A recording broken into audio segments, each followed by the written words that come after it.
Today we are celebrating the opening of the Sahasrara. On this day,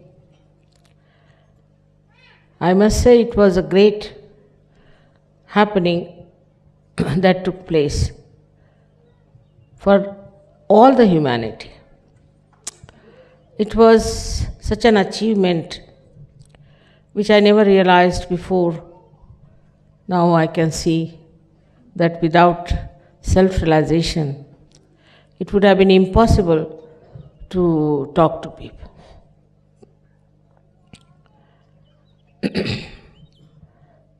When this happened,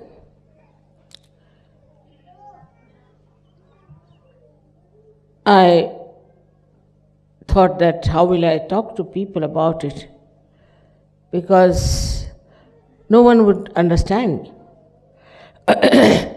And it would be a big mistake on my part to say something about Sahasrara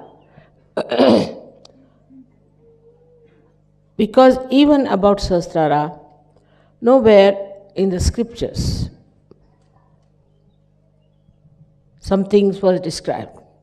It was absolutely a ambiguous description, I would say, where people could not have even thought that there is a realm beyond Sahasrara. And one has to enter into that realm where is the reality. That time, what I saw around me, I felt is all darkness.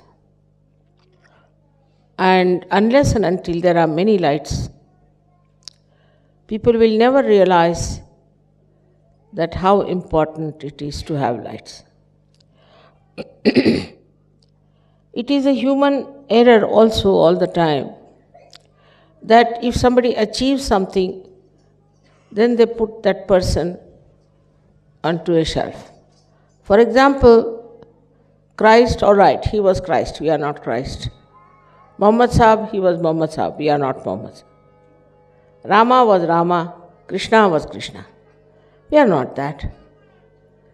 How can you expect human beings to behave like them? So, absolutely they are separated. The divine personalities away, very much away from human personality. It was just a adoration, I can say, faith. But when they said we tried to follow them, they could not. They could not follow them. Because I think human movement is on parallel lines with the divine. And these lines do not meet unless and until you give them self-realization. Human level is moving on another plane, and it has to come up to a higher plane to understand that what they know is not reality. I wouldn't say what is needed for that. Because in my own experience, all kinds of people came to Sajjaka. There are people described to be very bad, cruel, another ones who were very licentious, this, that, then another ones who were cheats, and they said, Mother, they are horrible people. But I have seen that every human being is as if made of the same character as far as the spirit is concerned. Outside they may be different to look at. Their way of talking may be different. Their styles may be different. Their fondness for things may be different. But inside, they are all very beautiful. And this I found out one after another. You don't know how much it was giving me joy, not only joy, but also encouragement, support, and patience. And then now you see how Sahaja Yoga has grown. The greatest thing has now happened is, which I realize, I'm very happy about it, that Sahaja Yogis feel very responsible about Sahaja. And they feel that they have to spread this enlightenment everywhere. It's their innate desire now to spread Sahaja Yoga. Firstly, it was that they should become spirits. Before that, also there were some people who didn't actually seek the spirit. But they also became Sahaja Yogis. And I'm surprised with some of you that I never expected that they would go so far. And suddenly you hear that such and such person has gone there, has done this, has done this. So when you came into the realm of reality, I don't know which principle you accepted first. That's your understanding. But one thing you realized, that you are definitely connected with the divine. Some people had tremendous experiences. Some had mild experience.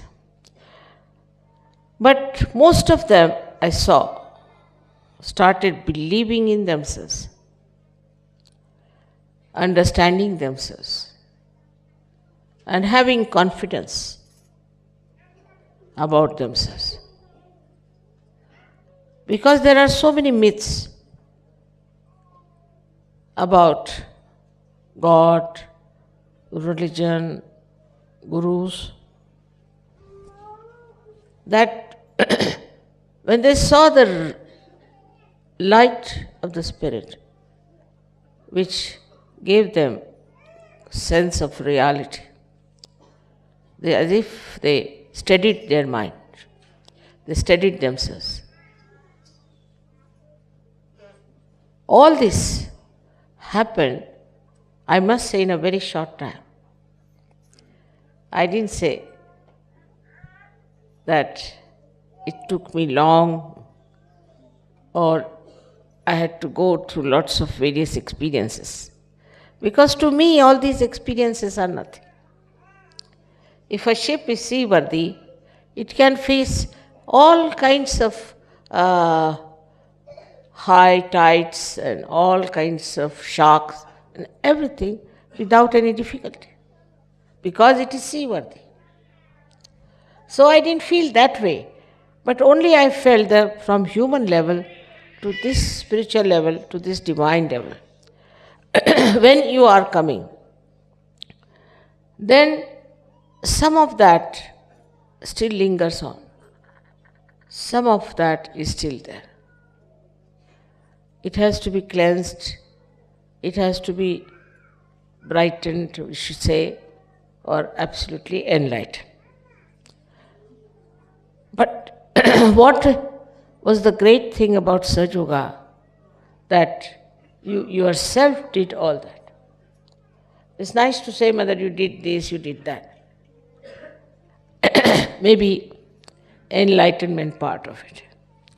But say now there are lights here, and these lights, unless and until they are attended to, looked after, and given oil of love, how can they go on burning? This is something, what I must say, that you people somehow or other realized how important it was to become good Sahaja Yogis. Maybe introspection, I don't say. Maybe somebody else talked about it. maybe it's your own understanding. Whatever it was,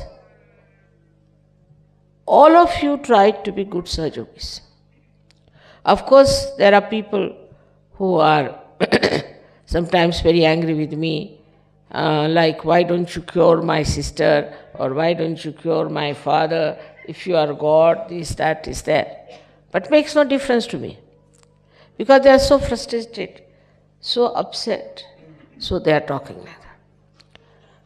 If you see one or two persons here and there, you see here thousands, such beautiful people.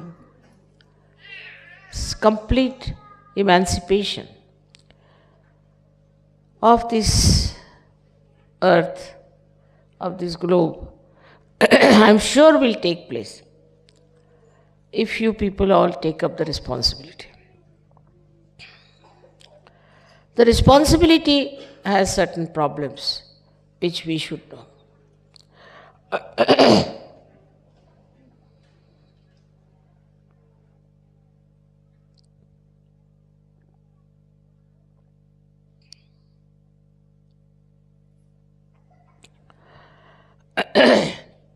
When you feel responsible, you must know that you are not in charge. One thing. Secondly, you also must know that there are so many other forces,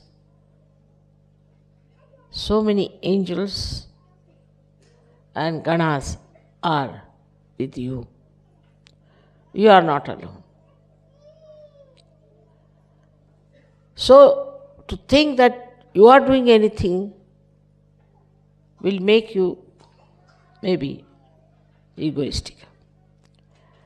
At that time, what you have to do is best is to say, all right, I am not doing anything, it's the divine that is working it out. Not that the divine wants any credit from you. But by saying that, this balloon of ego will not come up. And you will become humble. And this humility will definitely improve this great tree of spirituality within you. Definitely it will make you a very evolved personality, no doubt about it. But first of all, we have to say, I am not doing anything. It's very important to understand when you have spiritual authority to do things. It is not a testing ground, I can tell you this much. Many people think that mother is testing us. I am not testing you. You are testing yourself. I am not saying don't do this or don't do that. You are testing yourself and now must know that you are in the beautiful garden of reality, where very few have entered.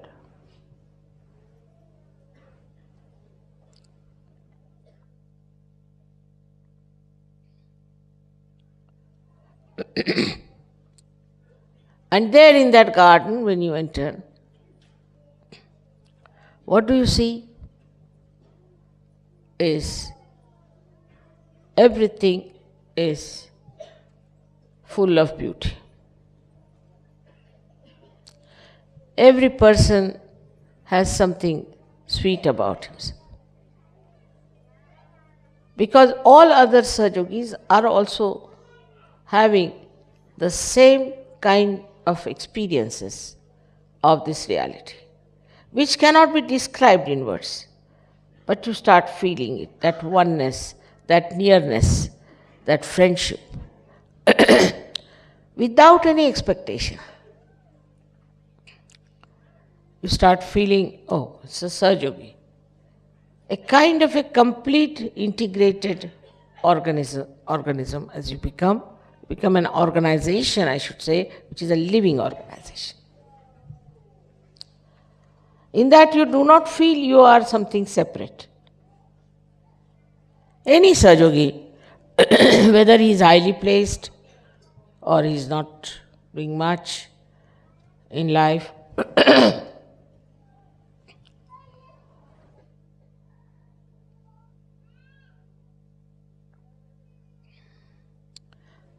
this integration, this oneness, this feeling of identification with others makes you so large, so big, so great, so powerful.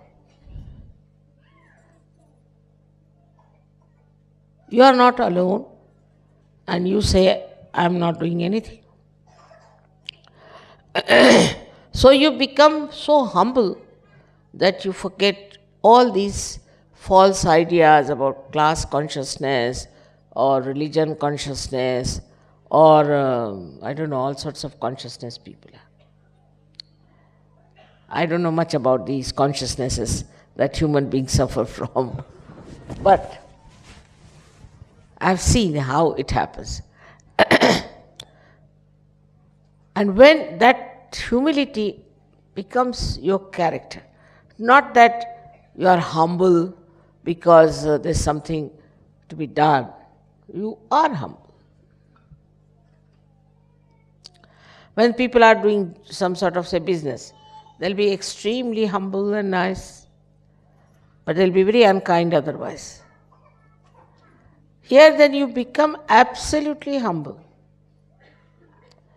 And there's no duality in your personality left. But that doesn't mean you become weak. Humility is only possible for people who are strong, because they don't need any reactions. They don't need any protection. Their humility keeps them protected also very much. So you just start thinking or feeling, thinking is a funny word, feeling that you are a small dust particle. At the same time you feel you are the whole sky.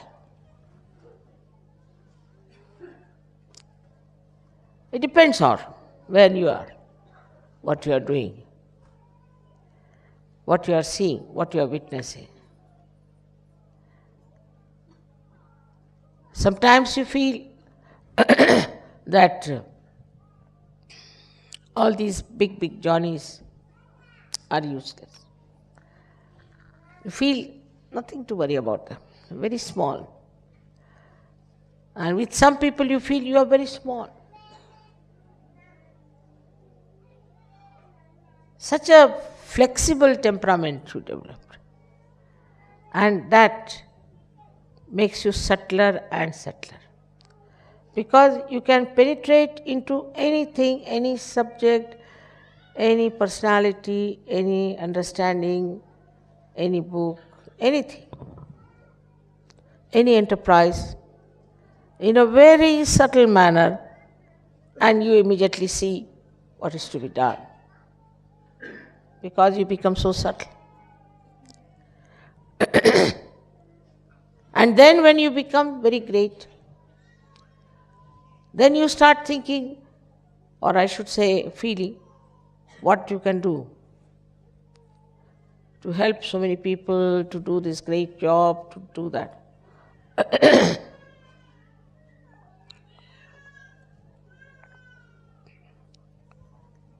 This when happens to you, they don't think that you are egoistical. Nor you should think that you are very small.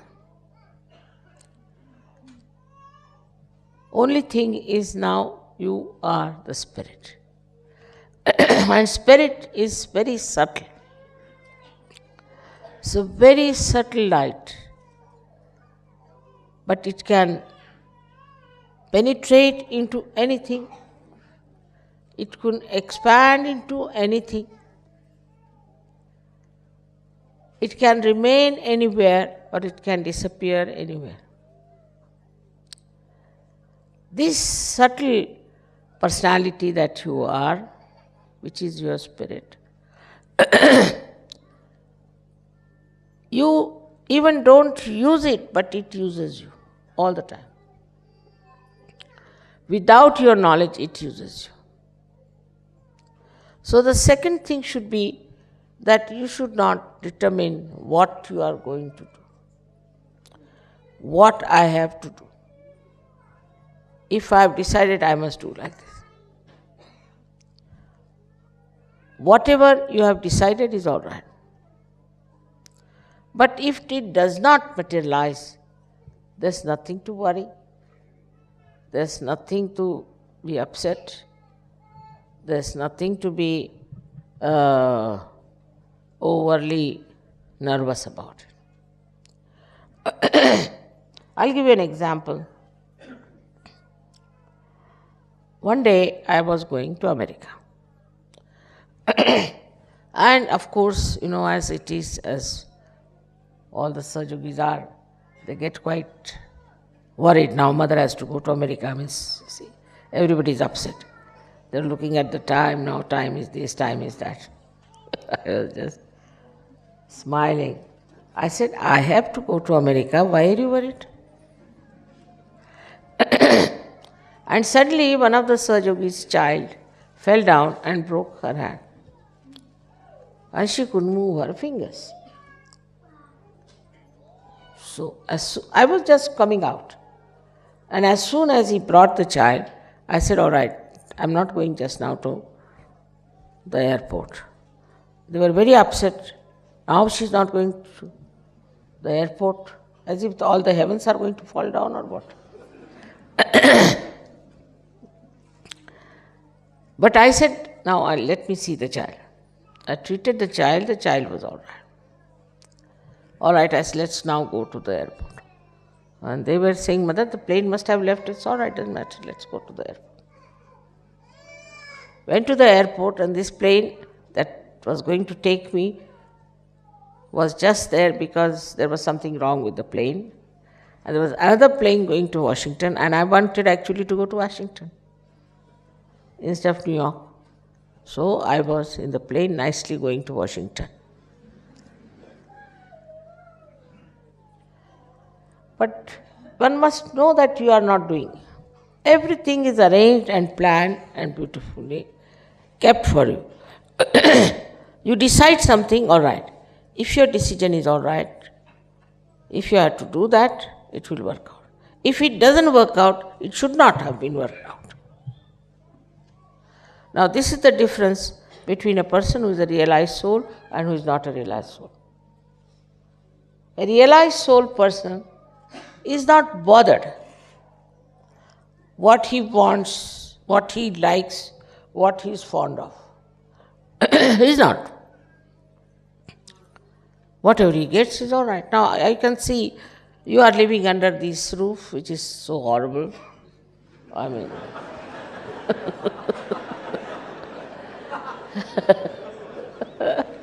There's no proper arrangements here, nothing.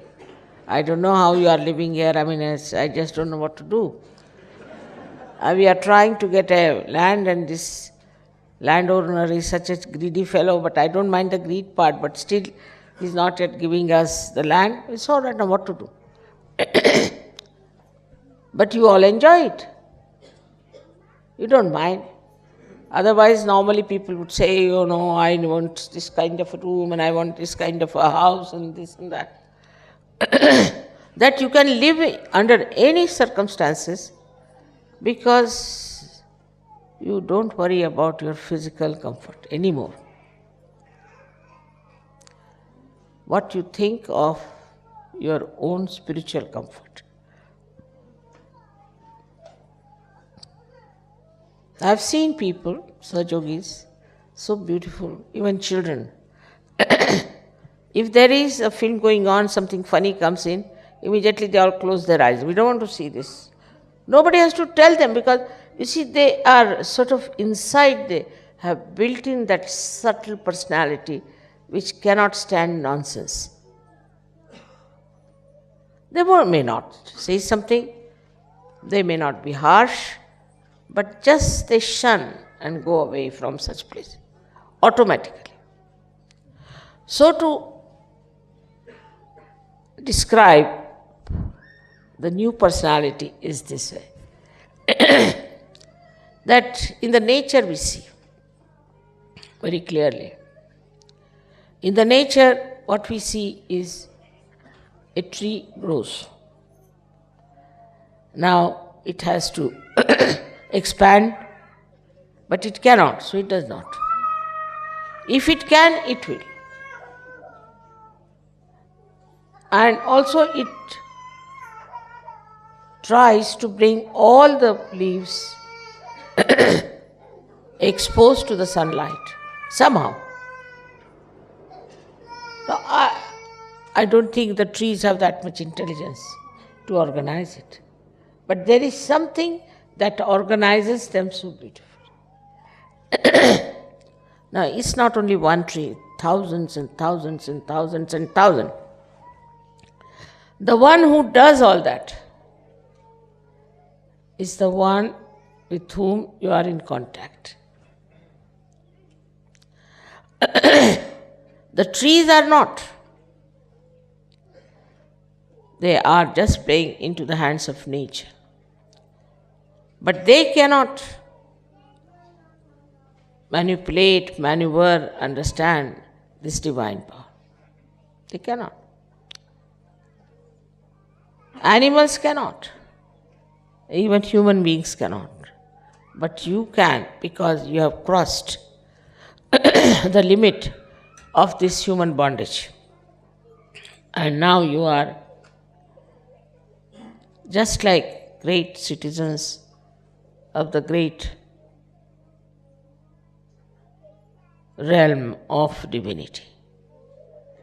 So this divine force helps you, works out everything. And also it takes you, it guides you, it manages you. So what you have to do is to keep yourself open for the guidance. At the same time, you must act, because the guidance will also come from within, by which you will know this is what I have to do. Now, supposing even then you feel that this was not achieved by you, and you feel that still, I don't know why I couldn't get what I wanted. Try to understand that is what is the best for us. But it never means that you should give up. You should not desire. I have seen Sahajogi's desires are much more powerful than mine. The reason is I am desireless. I have no desires as such. Try to fathom out if I have any desires. I see I have no desires of any kind. Or I do not earnestly want anything. That you can say it's a very frivolous temperament. But it all, very different with you people. You people are very differently made because you have achieved something.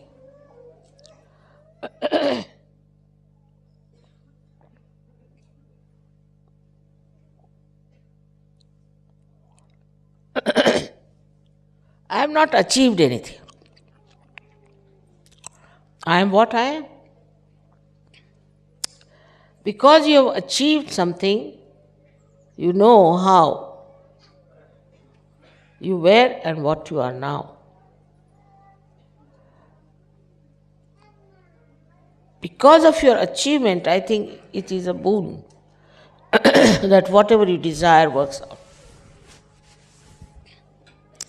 Because you have worked so hard, it's a boon. It's a special blessing for you, whatever you desire.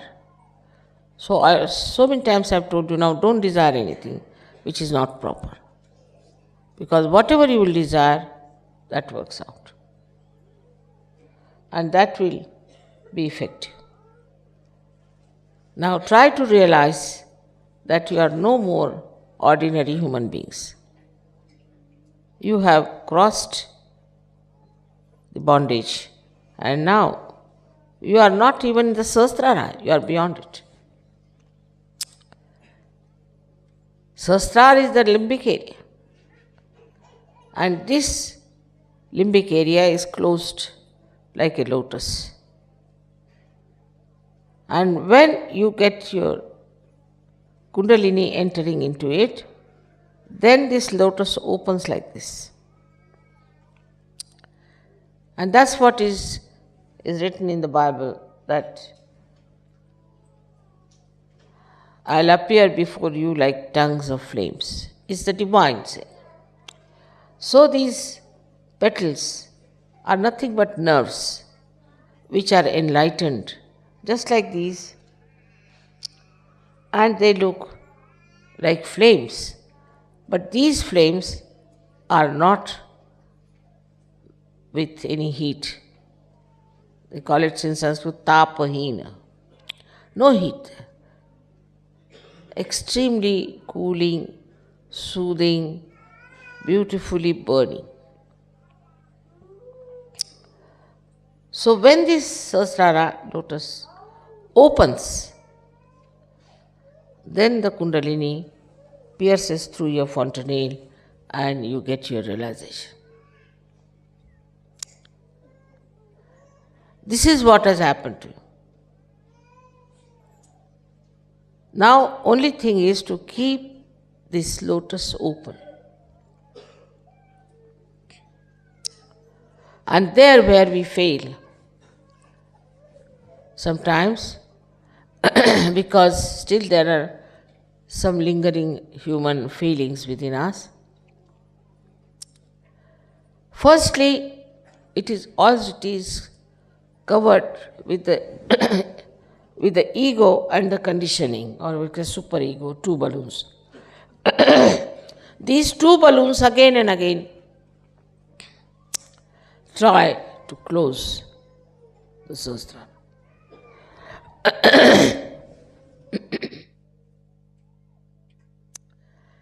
So you have to be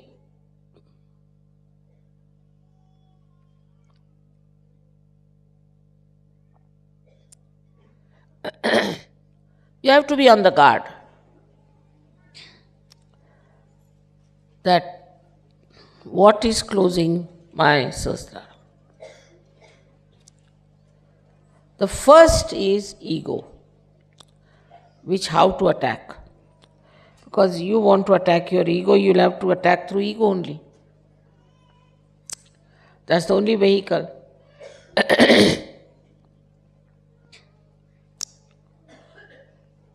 So we have this state of nirvichara, of thoughtless awareness, where we have to go. But the simple thing to do is very practical. Try to understand why you are being egoistical. With whom are you angry? Why are you angry? What makes you think to dominate someone, or to control someone, or to check someone? Why? The mind will not answer.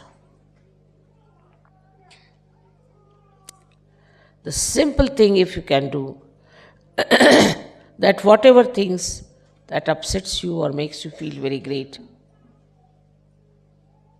try to understand that compared to you, nothing is greater.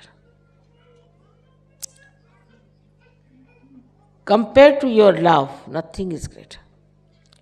Compared to your compassion, nothing is greater. Because in this, there is the light of the divine flowing. You hate someone, you get angry with someone, just know that you have to love that person. Now, how will you love that person? There's no way to have any measurement of that.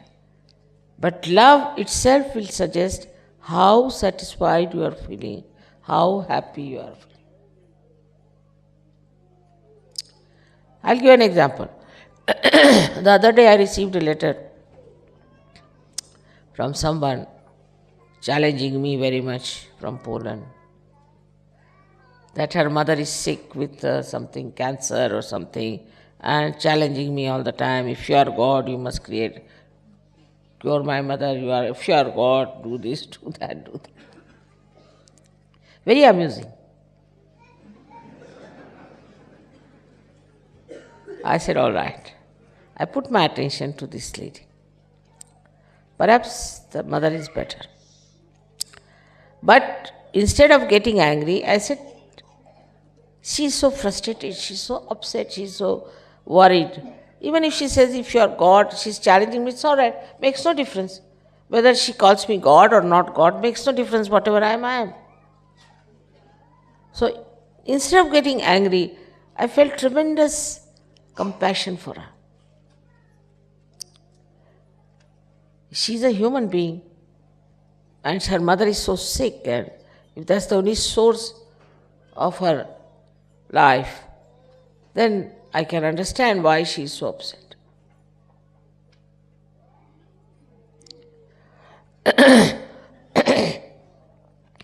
So if you just try, which you can do very easily, it's not difficult, because you are realized souls. I'm talking to saints. If you just put your attention on a person with love, then what happens? You get understanding. Understanding of that person. You realize, as if identified with that person. Then you realize, if I was in her place as a human being, what I would have felt. This desperation, this anger. If I was the same type of person with the same kind of problems, then what would I do?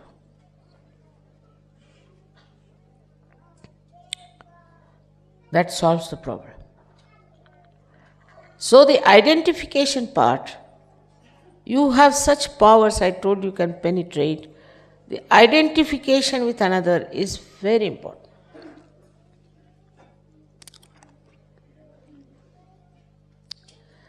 And you can do it. Because you are realized souls, you can do it. Just place yourself in the same position as the other person is. And then you'll realize that you have powers of love. And identification is the only way I think one can understand love.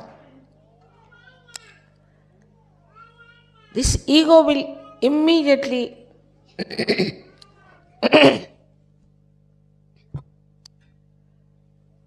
sucked in as soon as you put your loving attention on that person.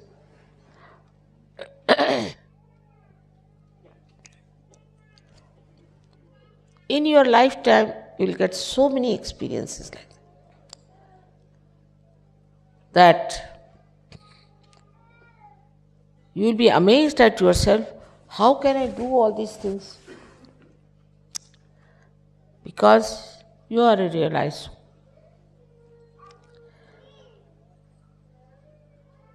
Also, as I said,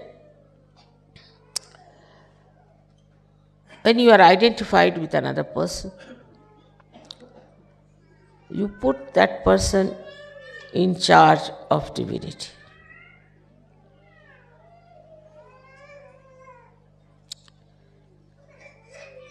Just a feeling of oneness.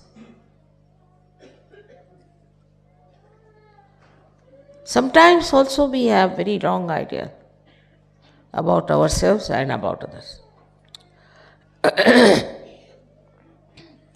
In small, small things also, we have our own ideas about something. Say some sort of a living standards some people have, we like it. I don't like it. I like it and I don't like it. Not a saint. Saint never says that. That time when you say that, you are falsely identifying yourself with another person. For example, the one, now supposing somebody has done such a beautiful flower arrangement. Instead of appreciating and enjoying it, if you come and say, I don't like this could have been better like this.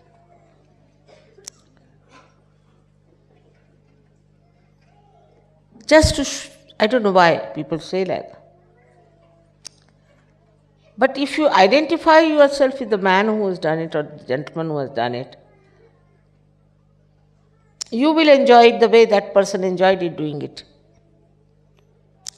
Because you are just thinking about yourself, self-opinionatedness, with which you think that this is not done so good, that could have been better, this could have been better.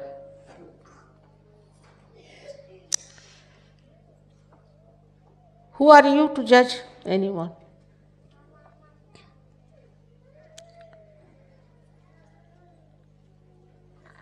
This criticizing nature comes from a terrible misunderstanding about oneself. What are we? Why should we judge anybody else? Are we paid for it? So why waste energy on judging others?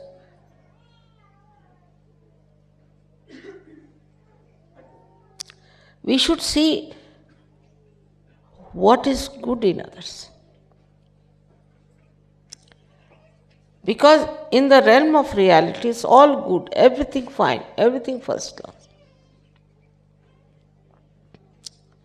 But if you are trying to see what's wrong with others, then you are not in reality. You can watch, you can witness, but you do not get upset with it, or you do not even say something that would upset others. You're watching it, it's all beautiful. I mean, just the joy of the person who put it, all these beautiful things, of all the persons, is just bubbling through that. But unless and until you are identified with those who have done this, you might say this should have been better, that should have been. You can be in the same position. Supposing you do something, another one will come and say, oh, you should have done it this way, that way. Wasting our energy for nothing at all. Our energy is spiritual energy. Then again you become like the sky, I told you. The greatness.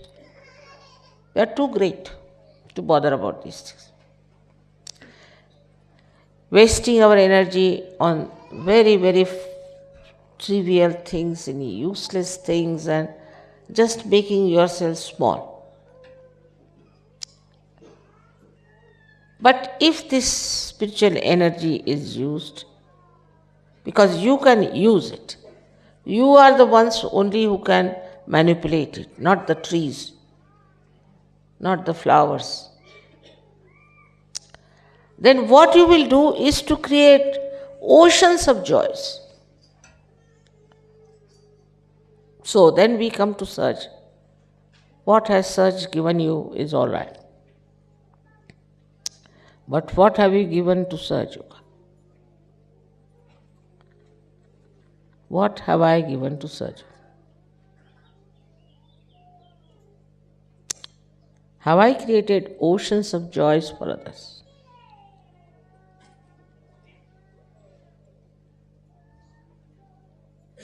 What kindness I have shown, what compassion I have shown, what love I have expressed. All right, whatever Sahaja Yoga has given, we have taken it for granted. Once they come to Sahaja Yoga, they think it is a contract. already signed. And if this thing doesn't work out, then what is it? We had a contract with God, and this says we have not been awarded fully for whatever we have paid, whatever we have done. But what have you done?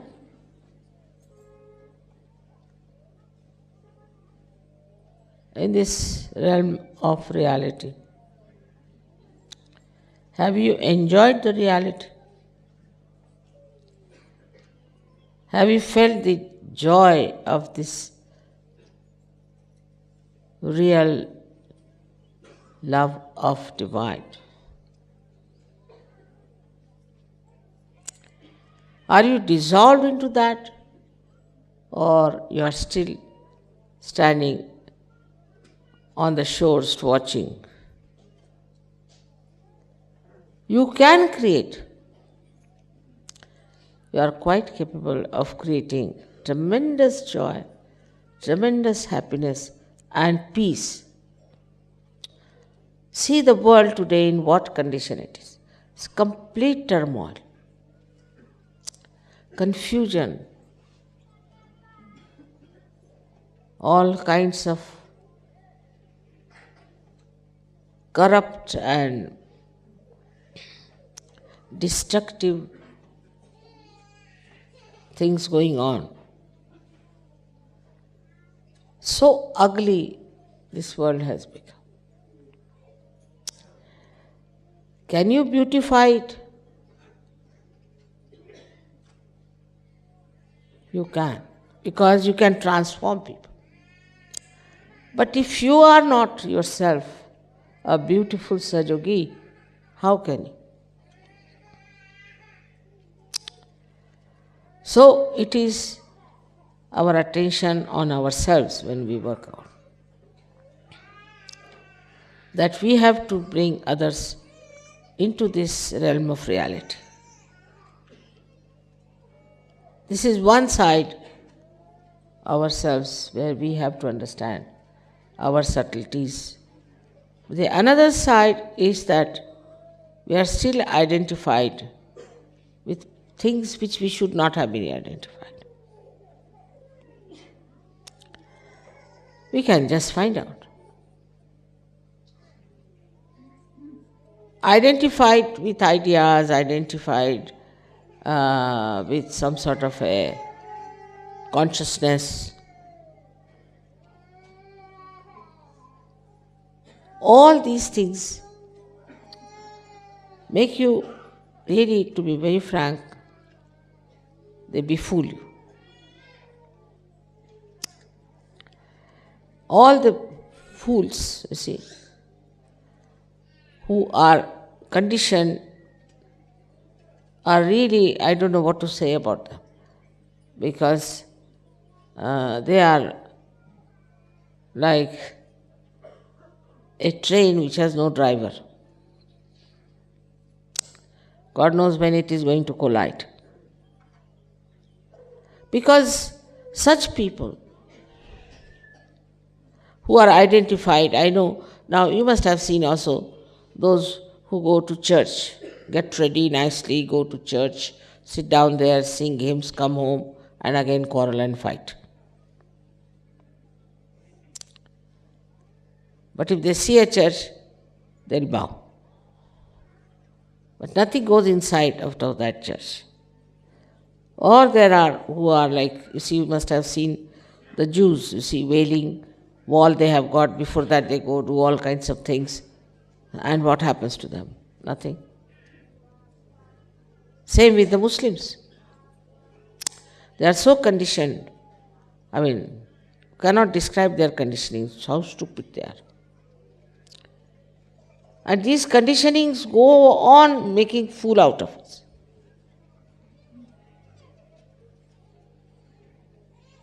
I've known so many people like that.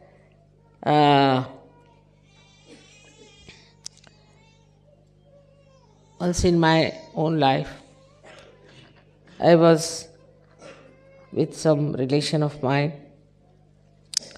This gentleman used to get up at 4 o'clock. and would start singing some sort of a Rama Raksha. The whole house is sleeping, children are sleeping, he's shouting at the top. I used to say, what's the matter? Even Rama might be sleeping at this time. But he would shout, and his bathing was another thing. Everybody knew he's having a bath, because he used to sing another shlokas or something. Go on. But it happened that I was in the next room, and I heard something like banging, banging, banging. I said, what's the matter?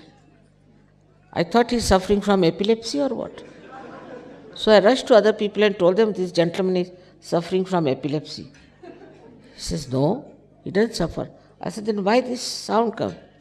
No, he is rubbing that chandan, sandalwood.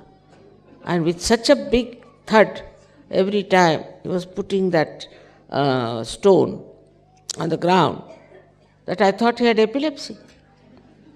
He said, whatever you may tell him, he will never listen. He does that every day. What is this? This we understand as stupidity. When we see others, when we see human beings, but even realized souls, you are in the realm of reality. You do accept sometimes unreal things because of age-old conditionings. Your forefathers like this, his father was like this, and your forefathers were like this. So that's still coming. They call it genes. But in Sahaja Yoga, these genes also change. So this kind of a conditioning which is lingering on still to your bodies, to your minds, to your emotions, has to be seen and cleaned out. Because that kills the joy. That kills the full experience of reality. If you want to have the full experience of the beauty of reality, then you should shed out all these things which are really befooling you morning till evening. People take advantage of such people very much. As I have told you, entrepreneurs, you see, they'll start with one fashion, everybody goes like that. But we are not brainless people. Not that we have brains, but also enlightened brains. We do not take to things which are just in the fashion or which are something. We don't. What we do, we are of our own fashion. This is not ego. This is identification with your own spirit. You won't take to anything stupid and nonsensical if you have the wisdom of your spirit in you. So in the realm of reality, we have all the 7 chakras absolutely enlightened, integrated and nourished. At that position, what we see is ourselves, as I said, as nothing limited, absolutely unlimited. Even when we say we penetrate, we do. When we say we expand, we do. When we contract, we do. It's absolutely a flexible personality, and a personality that creates peace, joy, harmony. With the Sahasrara opening, I am sure the whole world would be integrated. One day I will understand these problems that are facing us because of stupidity. This integration, I am sure, will take place. And when that takes place, we'll see the life of the divine will be absolutely outshining all these darknesses or destructive forces. It's going to happen. If so many Sahasraras could be opened out, then why not the Sahasrara of this world also is opened out to truth and reality? It will. So, today, on such an important day for us, in the history of spirituality, I think this is a very important day. For us is to realize that we are enlightened. We are the light of joy, light of compassion, light of love, like the silent flames of the Sahasrara, in different colors, beautifully dancing. Then we'll know what is the enjoyment of reality is. May God bless you.